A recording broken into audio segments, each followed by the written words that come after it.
We're starting out with a record-breaking deal by Facebook, aren't we, Kate? Yeah, Facebook has bought the mobile messaging service WhatsApp for a staggering $19 billion. That is its largest purchase to date. Now, the deal does include $4 billion in cash, $12 billion worth of Facebook shares, plus an additional $3 billion in stock for the company's app founders and employees. WhatsApp is a mobile internet-based messaging system that currently boasts around 500 million users worldwide, and it claims that 1 million new users sign up every single day. In a statement, Facebook's chief executive Mark Zuckerberg said WhatsApp is on a path to connect 1 billion people. The services that reach that milestone are incredibly valuable. Now, valuable it may be, but a lot of analysts are expressing surprise at the size of this deal. Before that, Facebook's largest buy had been Instagram for $1 billion in 2012. The social networking giant is trying to boost its popularity among younger users, keep a steady presence in the messaging market, and this deal also cements its shifting focus to mobile technology. Now, the deal was announced too late to have a real impact on the stock market, although Facebook shares did tumble about 5% in after-hours trading. Wall Street ended Wednesday in the red, the Nasdaq down 0.8%. Investors a little concerned by the details being released from the Federal Reserve's latest board meeting. The U.S. Central Bank indicating that it will continue reducing its stimulus measures for the economy, but there seems to be little consensus about when and if to raise short-term interest rates. Now, that negative trend is continuing mostly in Asia, only Shanghai trading up, the Nikkei down about 2% there. Fresh data from Japan showing that it suffered a record trade deficit in January, over $27 billion, as a weak yen made imports more expensive. It marked the third straight month of slower export growth.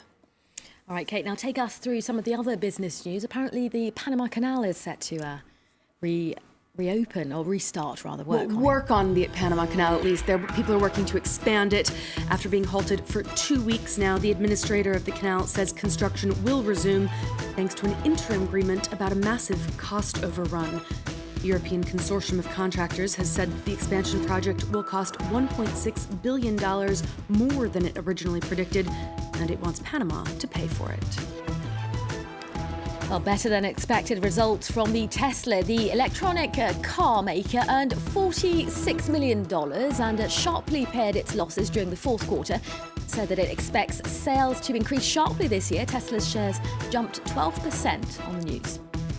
And Air France-KLM is investing $100 million in the Brazilian airline Gol, looking to take advantage of a probable surge in travel demand as Brazil prepares to host the World Cup this summer and the Olympics in 2016. The deal will allow both companies to increase their reach in more than 115 countries, and we'll be hearing quarterly results from Air France later on today.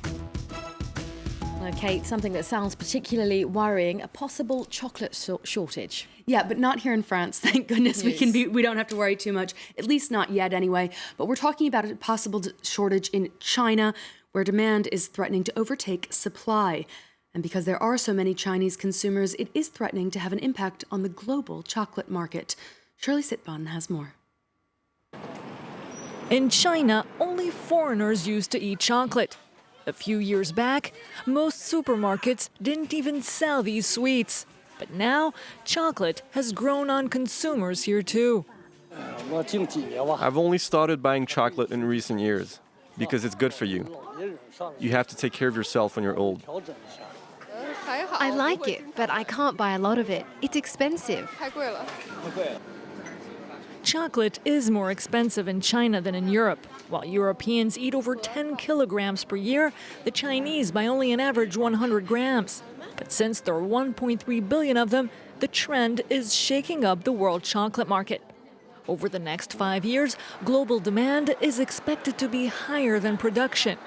Expanding the offer is complicated.